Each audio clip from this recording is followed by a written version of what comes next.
we never planned this stuff. It just all kind of flows out. Yeah, that worked out really well.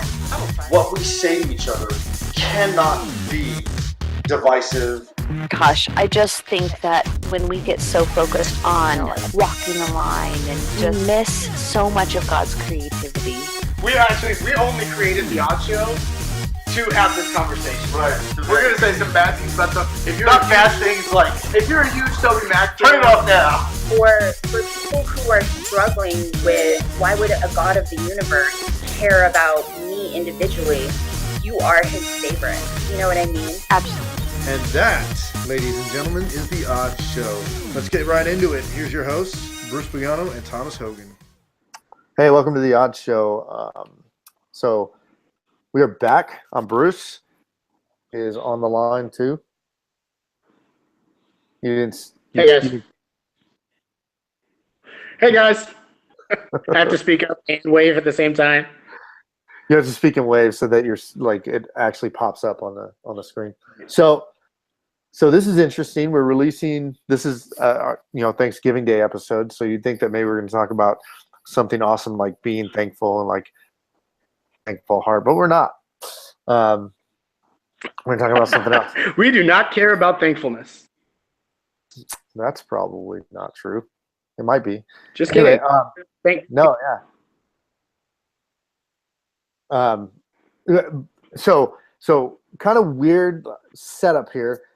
Our 2-year anniversary is coming up, and it's actually like, I think it's on Saturday. So this is airing on Thursday. I think it's on Saturday. It would make sense that our 60th episode we marked as our 2-year anniversary. But we have a surprise for our 2-year anniversary episode. So that we won't record until Friday. So I'm it's going to be awesome. But it just happens that ends up being episode 61 and it's aired like 5 days after our actual 2-year anniversary. So our 2-year anniversary episode will be episode 61 on next Thursday. But we're going to have this awesome surprise, and I'm excited about that. So episode 60 is just another regular Bruce and Thomas. What was that? Oh, there was a Nickelodeon episode or a Nickelodeon. I don't remember. I was going to say like Bruce and Thomas ruin everything or whatever. But anyway, regular boring episode. So do you want to bring up the topic though? Sure. So we're going to talk about some stuff that's kind of affecting us lately, and it's just something that's rattling around in my head a lot as I interact with, normal everyday Christians. And I wanted to ask the question, something I always ask in discipleship, but I'm going to kind of ask in a general, as a friend, where you see yourself and what God's doing. When do you feel most used by God and most actively engaged with what God created you for? What activity is that? Right, yeah. So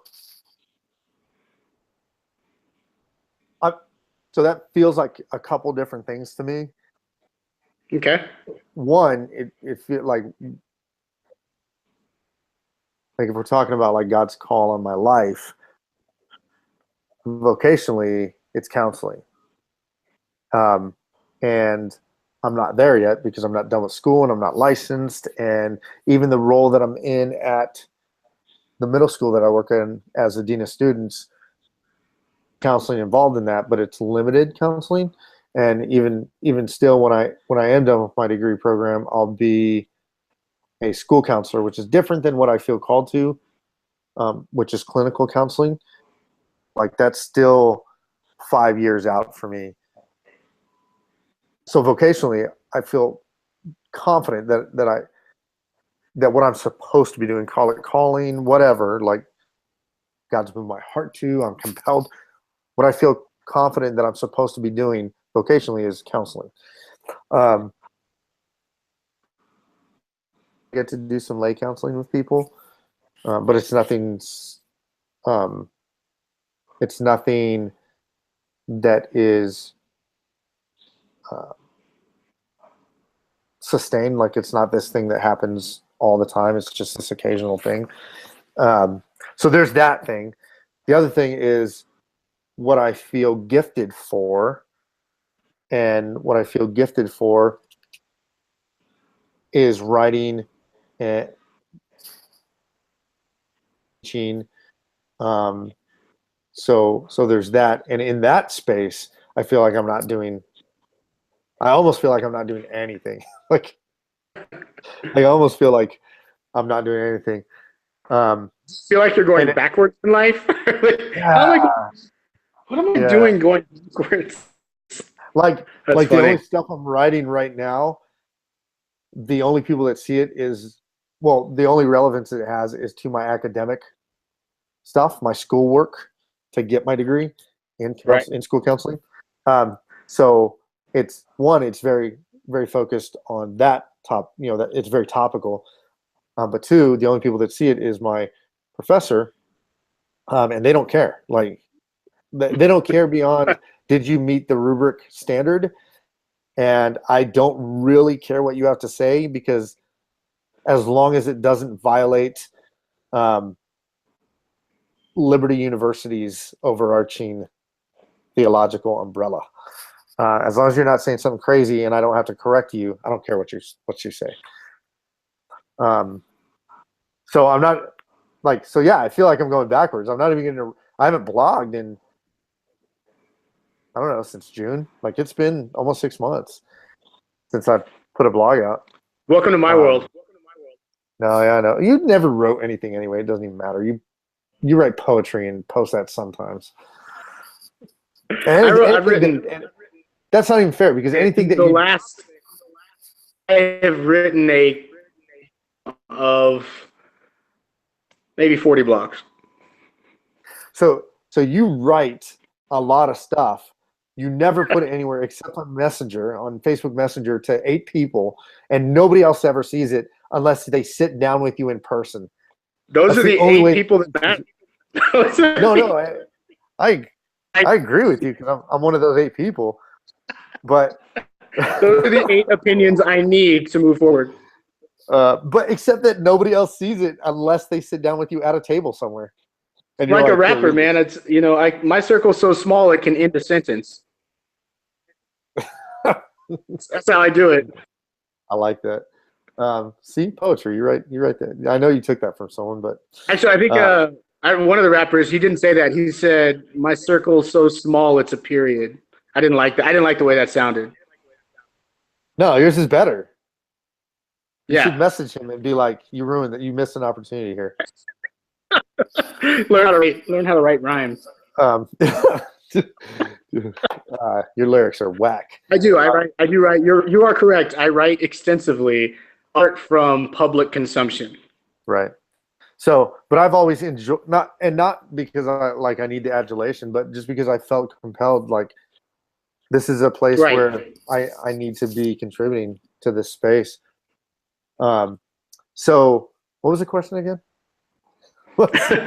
When do you? What is it that you do that you feel closer to God, where you feel you're really being used and activating those things that God's born in you and birthed in your heart and in your spirit that you want to get out to the world? Like, when do you feel actively Engaged with God? And I we've feel talked about passive. this before. Like I hate the idea that we're used by God. So Yep. Well, yes and no. Explain yourself. I don't like the idea that God uses us. I know that there's a biblical precedent for it, that God's desires will be fulfilled, and that's the ultimate. But if we're talking about relationship, if the Father desires a relationship with us, the idea that to say like, I just want to be used by God, rubs me wrong, because I just want to be with God. So you don't want to look at it like you're using your children. Yeah, no. Although I would like to use them to do more chores around the house. because I'm tired I think God feels the way. oftentimes. Not because he's tired. No, I'm sure that God is tired of some stuff. He's tired of stuff. I don't think he's like nap time. No, he did rest. I mean, take that for what it's worth. Yeah. So I just like the idea that I think that it comes with a lot of baggage in the way that it's presented. It's a lot of people to suggest that God wants to use you to this end, and that's it. Like, even your giftings, God's glory, which is true, but it rubs me wrongly because of how it's been used in the past. So, for what it's worth, Well, I think that's a fair assessment. I feel like I spent a significant amount of my 20s in a mindset of, am I being used by God or am I not being used by God? And if I'm not being used by God, what position does my heart or life need to be in to be used by God? And that was probably distracting from actually being used by God. It was probably more of a deterrence to enacting the will of God. And so I think you're right. And I don't say it that way either. I say, how are you expressing God or Christ's love to other people? How are you an expression of Him towards others? I wouldn't say I'm fully careful. I mean, I probably flippantly said it a few times, but I try to be a little bit more careful about the context I use it in, and definitely who I say it to. Like young people, I don't think being used by God is the purpose of your life. I think being united with Christ is the purpose of your life. Right. And out of that, you become an expression. And some people, it's through, like our buddy Taylor, it's through comedy. His expression of Christ is through, tragedy and then comedy, making comedy out of tragedy. And then through our friend James, the expression of Christ is taking care of immediate, meaningful needs in the lives of people. Right. And and I think for you, teaching and writing in a broad sense is that avenue. It's that expression of Christ's love and Christ's kind of tenderness and care for people comes across that way. And I wouldn't say being used by God is more of I would say evangelistic tool that people try to levy on people to do, or others levy on others to accomplish their will. Even if it's the will of God, it's still their will to get it done. Right, but and even so when it comes to that idea that being used, like the baggage that comes when you talk about an evangelistic tool, like the baggage that comes with that is, if I'm not doing something, then I'm not doing. Then I must not be connected to God. Then I must not be pleasing to Him. You already said that. You spend your 20s like, what am I doing wrong? Trying to figure out what do I need to do. Or the other side of that, when I am being used, really believing that that's the activity that God wants the most, right? And not my heart. And that's how people kind of get set up to do ministry. And then, they 10, 15 years in, they're getting divorced. 10, 15 years in, their kids hate them, because ministry became the thing that they do for God, not a relationship with God that's reflected in every facet of life. I want to, I love the way Jeff Vanderstelt talks when he talks about making Jesus king. When he talks about making Jesus Lord in your life, it's that He's directing every facet of your life, not that you're serving Him fully in one area of your life that you feel that you need to be doing really well. I think that's a good distinction to make. Right. I like the way he says it. And if you haven't, I'll just kind of pitch this. There's a guy by the name of John Lynch who he's preached a couple sermons, but I'll put the link in the show notes. But there's a short 5-minute video called Two Roads, and he tells a story about how this roads divert. There's this divergence in this road, and one there's an arrow of that points to like the room of pleasing God, and the other arrow points to the room of trusting God.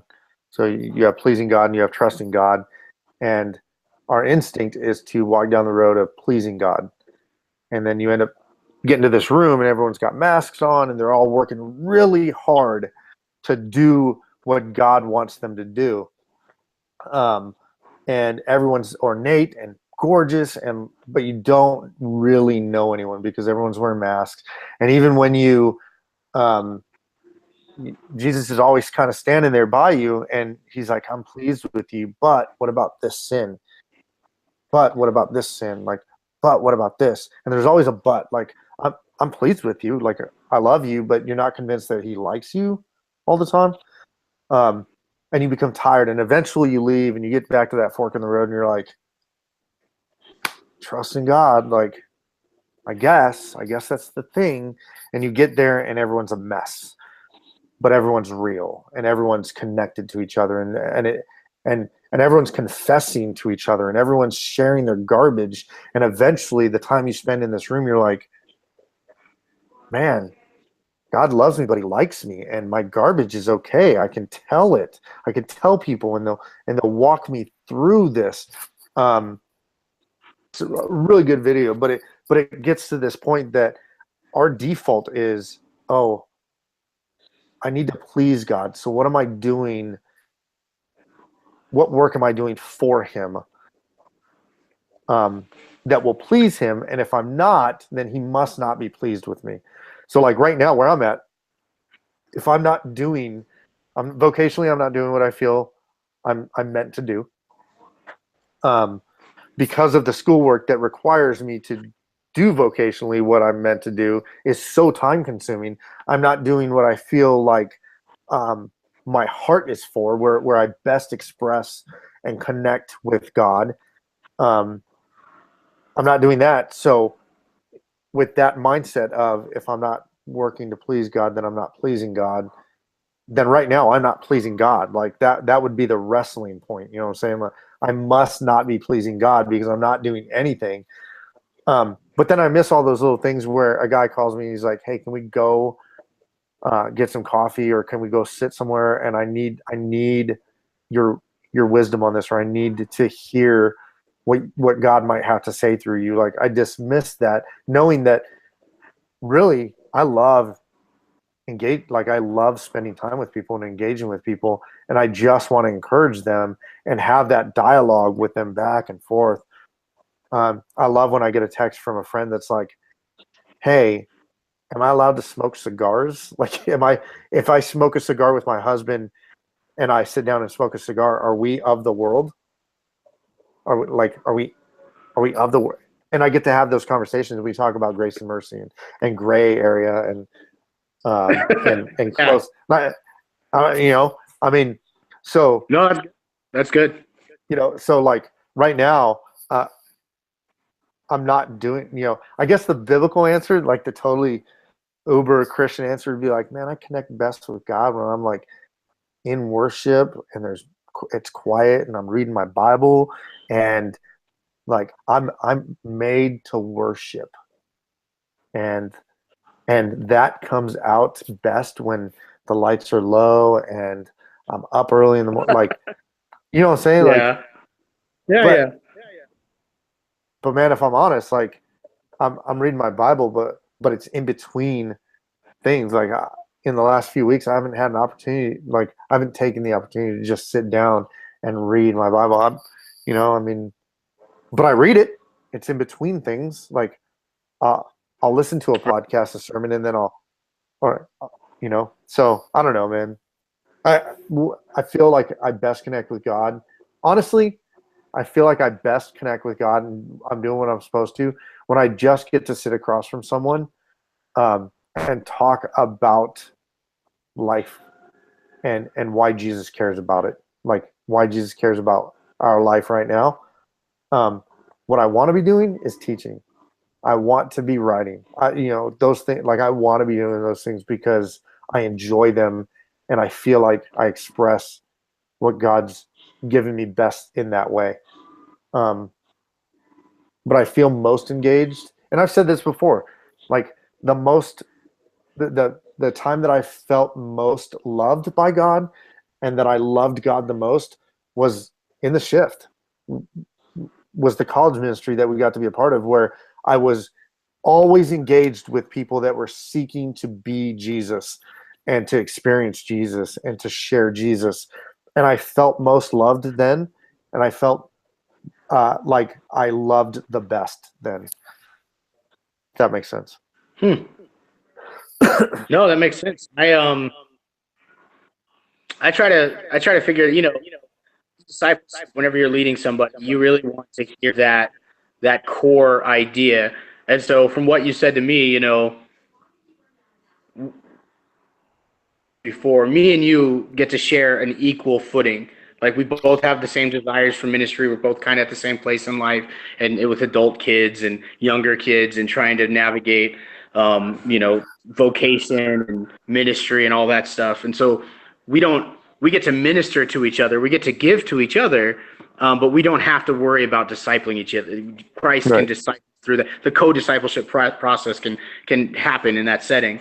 And if you were to hear someone, that you were training or teaching say the same thing to you, I'm not curious. I'm pretty confident that your response would be, then do the thing you feel that activates God's will in your life, and then the thing you want to do comes, obviously. And then I know you already know that, but I want to make sure that the audience gets that piece. I feel personally, I feel the most used when I'm writing. I feel like the Holy Spirit's literally, like, I feel the presence of God when I write. When I sit down and say, okay, it's out. I don't, I have two sentences. I want to know, and I feel the power of God. I feel the presence of God in that moment. And it's a very private moment. Like, I don't write.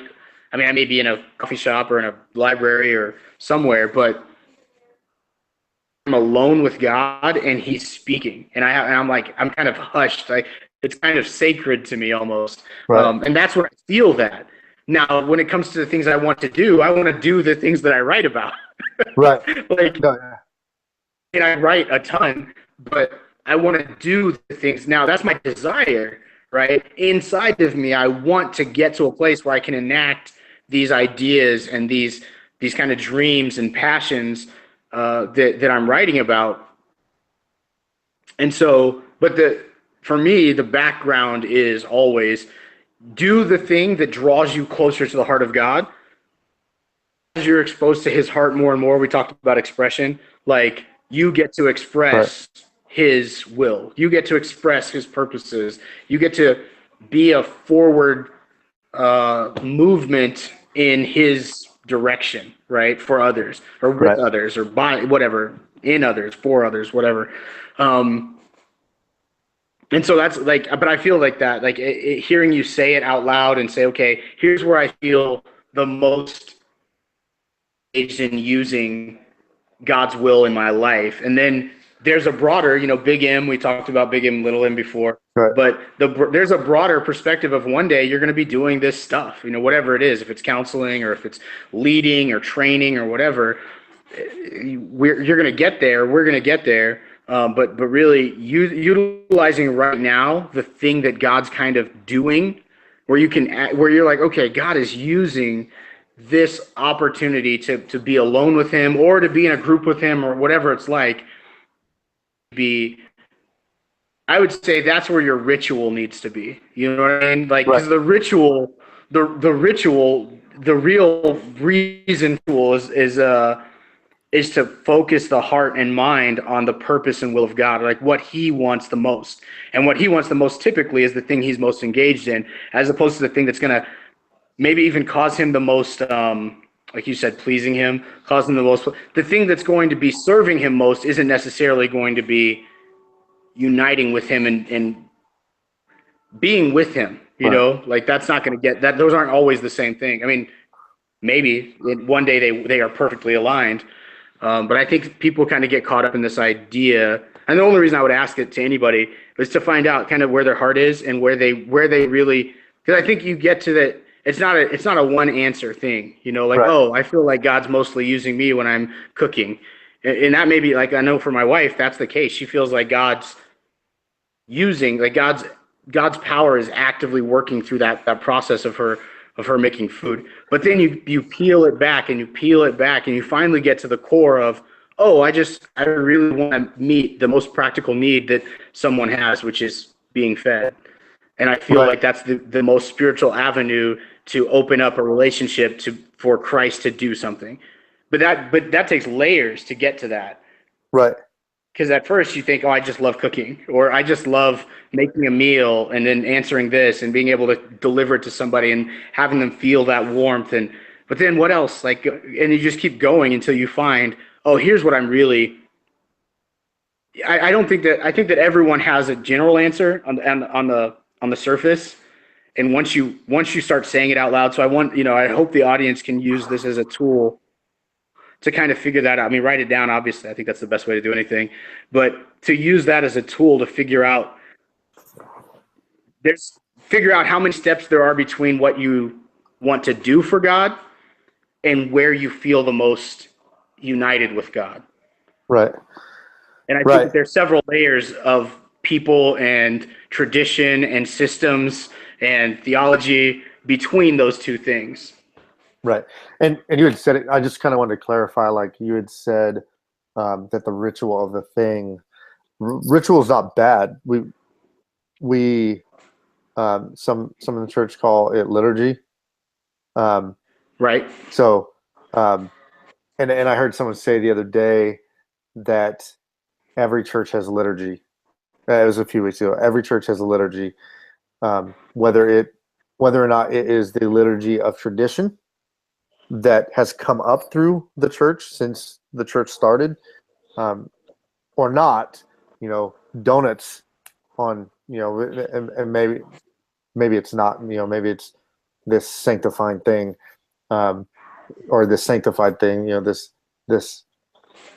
But if donuts are a part of what you do as a church, you know, it's ritual, it's liturgical, it's, you know, whatever. But ritual is not bad. And I just kind of want to get that point across. When you sit down, if you're a writer and you sit down and you write as a routine, and there's power in that ritual of doing it. And if that's the thing that like for you, that you feel the Holy Spirit moving through you and coming out in that written word, the ritual of sitting down and writing and experiencing God that way is a good thing. It's not this thing that we ought to shun or be careful of. I don't want to get too ritualistic. I don't want to, like, religion, right? It's about relationship, not religion. No, but you're missing the point when. Right. I think yeah, that's accurate. I think that what we do, sometimes we confuse ritual with common. You know what I mean? Yeah. I think we're like, oh, I don't want to make common. That's not what I'm saying at all. I think you need to make a ritual sacred and make it, this is what I'm doing. Like this is what I was created for. So this is what I'm doing. Right. Then comes the output of that, right? I want it to be common that I'm in a place where love motivates me, not fear. You know, I want it to be common where wisdom is what I'm praying for and not an outcome, right? I want God's wisdom to overpower the outcomes I desire. I think that people get afraid of weird religious words like ritual, but ritual's core to humanity. You know, like it's not about the routine of it. It's about the importance of it. You know, like if something's important, it is a routine. And if it's not important, it won't be a routine. You know, people who have bad teeth didn't brush their teeth, but it was important. They should have made made room for it. It should have been a ritual. Actually, oh, you're cutting out, or I'm cutting out. Somebody's if you take cutting out. anything away from this, I said if you take anything away from this entire episode, brush your teeth. Brush your teeth, man. Like, make it a ritual. even though it's it doesn't have to be common. It can be special, and you can do it every day. Not brushing your teeth, like it. 3 or 4 times a day, you have to. Make it common. It doesn't have to be special. Just brush your teeth, especially if you're on the prayer team. Do not pray for me. Some people just don't pray for me. Yeah, I mean, silently over there. Yeah, have a breath mint. You Keep and the Lord, you and the Holy Spirit, and garlic that's emanating, probably keeping vampires away. I don't know. From me over there. Anyway, I couldn't let it end on a serious note ever. No, that's good. Yeah. I really appreciate what you had to say. Yeah, so I mean, like, kind of bottom line is just this idea that, and it's funny because I actually said it 2 weeks ago that the most important thing that you're going to do for God, the thing that He has you doing right now, like the thing that you're engaged with God in right now, is the most important thing you'll do. And I'm actually struggling with that because I know these things that I should be doing, or I want to be doing, or that I could be doing, or that I will be doing, and I'm struggling with the fact that the most important thing right now is the thing that I'm doing right now, which seems like nothing. It seems like nothing. In my head, I'm like, yeah, but I'm not doing anything. So it was good. It was good to be able to kind of flesh that out. It's still true. No, that's good. Most important thing you can do. That's for good. God. Use it. I would hope that others would use it as an exercise to really get to that, man, being used by God, and I want to be close to God. And then out of that, Right. I almost 9.9% of the time, being close to God is going to result in enacting the kingdom vision that God's put inside of your heart. Whatever that looks like. If that's running and As moving long as and it doing doesn't- all this stuff, then cool. And if it's sitting there and figuring it out and being C.S. Lewis, writing amazing stories and changing hearts and minds of eternity, like, then do that. Like, whatever As it long as- looks like, I think it comes out of genuine intimacy and brokenness, and it Right. doesn't come out of exhaustion. I think that there's a myth No. that, well, if I just burn out for the kingdom, then what a way to go. Like, no, Right. No, close that's to God, garbage. burn out. Right. Cool. Yeah, that's good. All right, man. Cool. So that's Sweet. the Next outro. week, big surprises for everybody. Big surprise for everyone. I'm excited about next week. It is gonna rock. It's gonna rock. And See what I roll. did there? Thomas knows what I did there. And roll. Oh, anyway, so that's the Odd Show. Thanks for joining us. We will catch you next week at our 2-year anniversary. I can't believe it's been 2 years. Most people would have erred on the side of wisdom and quit by now. So Nope. No wisdom for me. I just want the Not for outcome. yep. All right. So stay odd. Thanks for checking out The Odd Show. You can follow Bruce on Twitter at bpags2 and Thomas at BlenderZen. Remember to rate and review us on iTunes and share us with your friends. Until next time, stay odd.